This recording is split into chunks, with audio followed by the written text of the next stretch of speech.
Hello दोस्तों, इस video में लैंग्वेज क्वालिफाइंग पेपर देखने वाले हैं। तो चलिए शुरू करते हैं। पैसेज दिया हुआ है।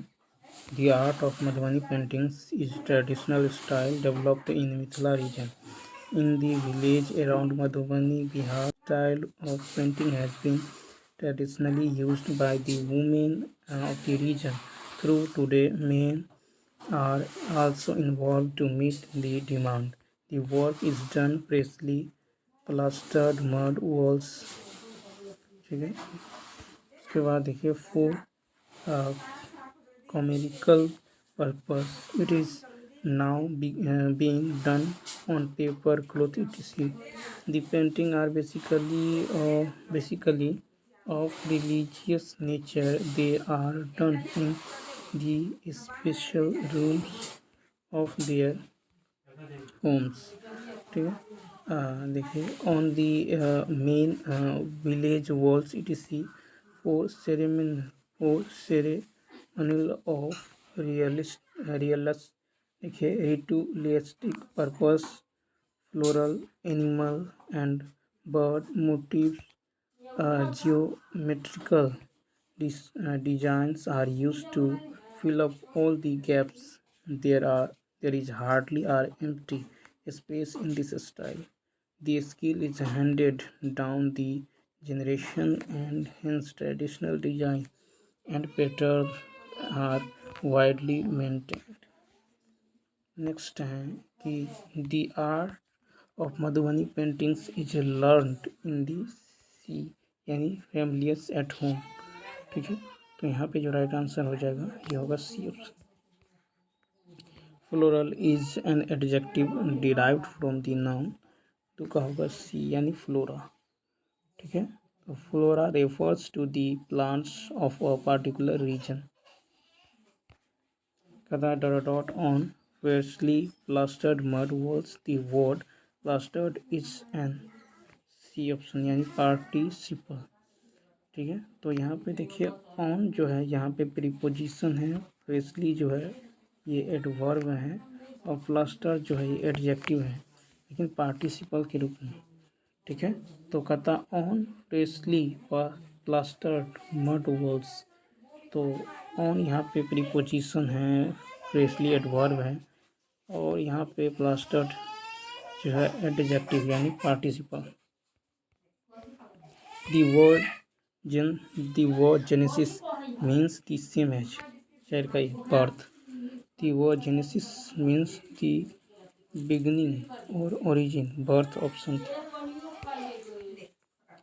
कहता है कि Madhubani paintings are no longer done exclusive by women on walls. आपका होगा ए यानी टू मीट देयर जो है वाइड स्प्रेड डिमांड।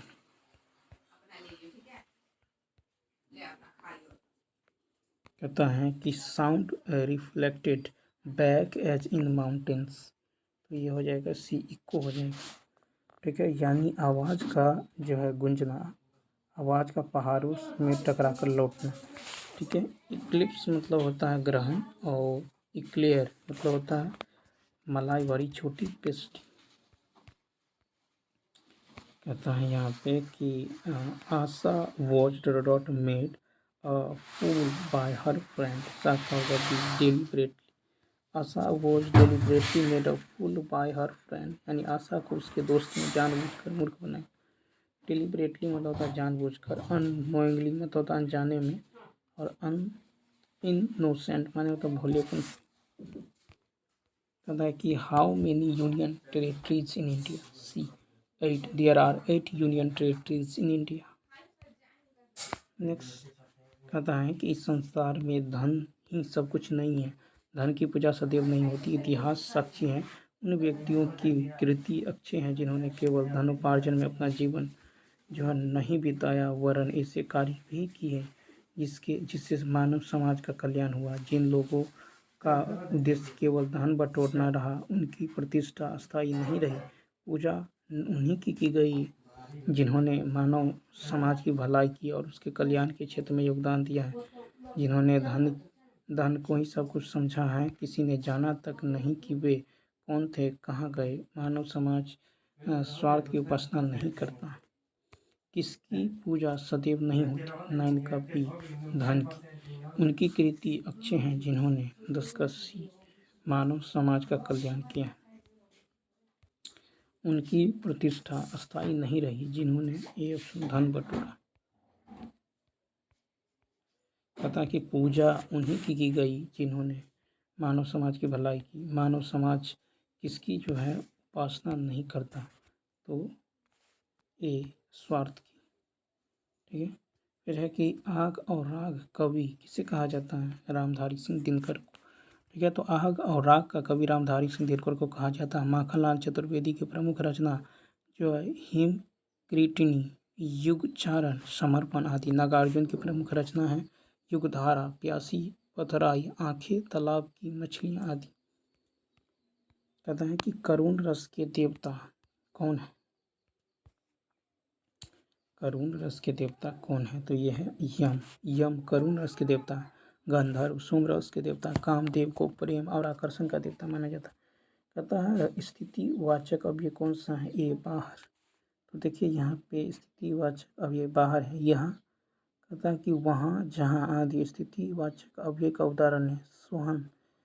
नेक्स्ट कहता है कि इनमें से जो है सकर्मक क्रिया का उदाहरण कौन सा है?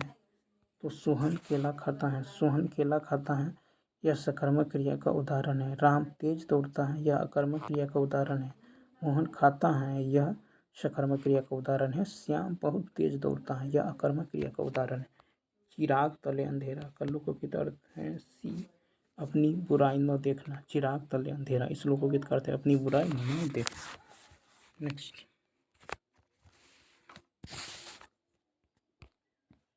कहता कि कौन सा शब्द सांप का पर्यायवाची है? तो ये है डी ऑप्शन।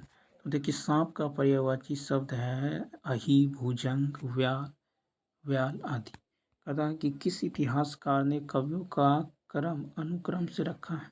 इसका ए गार्शा दी तासी। ठीक है। तो गार्शा दी तासी ने कवियों का क्रम वर्णाक्रम रखा है। और मिश्र बंधु की प्रमुख रचना पूर्व भारत, उत्तर भारत और पुष्पांजलि।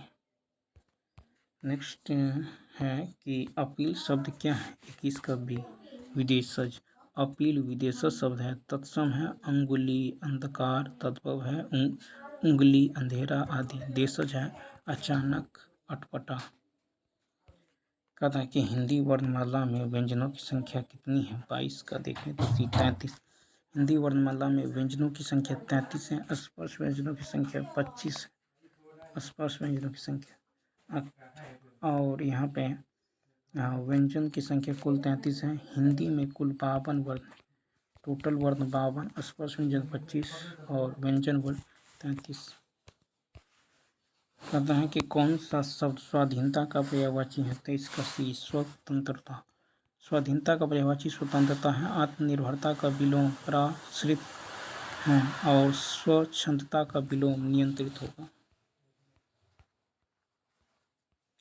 कहता है कि कौन सा शब्द हिंसा का विलोम है? 24 का ए अहिंसा। हिंसा का विलोम अहिंसा, अशांति का विलोम शांति। कहता अखिया हरि दर्शन की भूखी, कैसे रहे रूप रस राची, ए बतिया सुनी रुकी। उपयुक्त कौन सा रस है? 25 का होगा सी यानी शांत रस। कहता विद्वान शब्द का स्त्रीलिंग क्या है? 26 का ए विदुषी। विद्वान शब्द, विद्वान जो है पुल्लिंग शब्द का स्त्रीलिंग रूप विदुषी होता है। फिर कहता है कि तद्भव शब्द का चयन करें। 27 का होगा ए प्यास। प्यास तद्भव शब्द है, इसका तत्सम पिपासा होता है। काली घटा का घमंड घटा। काली घटा का घमंड घटा जो है कौन सा अलंकार है? 28 का एक यमक अलंकार। यमक अलंकार जब वाक्य या कविता में एक ही शब्द दो या दो से अधिक बार आए तो यमक अलंकार कहते हैं। चाकू शब्द का बहुवचन क्या होगा? 29 का सी चाकू। चाकू शब्द का बहुवचन चाकू होगा। त्रिवेणी शब्द का कौन सा समास है? 30 का डी हो जाएगा। त्रिवेणी तीन वेणियाँ यानी नदियाँ जहाँ मिलती हैं यानी अर्थात प्रयाग। अतः त्रिवेणी में बहुव्रीहि और द्विगु दोनों समास हैं। त्रिवेणी तो बहुव्रीहि भी है और द्विगु भी है। ठीक है, 3 वेदी यानी 3 नदियाँ मिलती हैं जहाँ, अर्थात प्रयाग। तो चलिए दोस्तों, इस वीडियो में इतना ही।